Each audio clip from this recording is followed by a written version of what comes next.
Бұл Святой Ключ қалаға шамамен 18 шақырым жерде орналасқан. Бұнда келген себебіміз бір ғибадат қылайық немесе суға шомылайық деген ой емес. Көре-көре көсем боласың деген дана халқымыздың сөзін негізге ала отырып туған жеріміздің тарихын санамызға зерделейік деген ой болатын. Бұл жер 19 ғасырдың басында тазартыла бастады, ал кеңес заманында ғибадатхана қирады. Толығырақ тарихқа бірге көз жүгіртейік.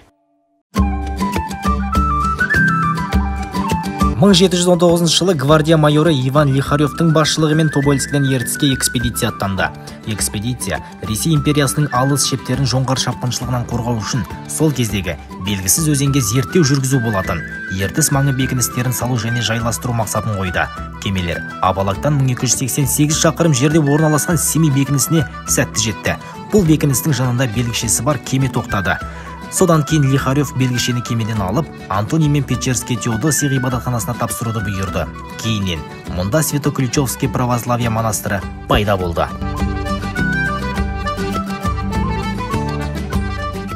Мұндағы су қатып қалмайды, және де емдік қасиеттерге ие. Әсіресе православтықтар мен өзге де дін өкілдері ауруға ем сұрап келеді екен. Ал біз бүгін ұжымымызбен бірге тылсым табиғаттың құпия қырын, сұлу сырын жүрекпен сезініп, көзбен көру үшін келдік. Семей қаласына іргелес орналасқан бұл жер Святой Ключ деп аталады халық арасында. Қазақ даласының боямасыз бейнесін тамашалаған дұрыс емес пе? Солай ғой, кеттік ендеше.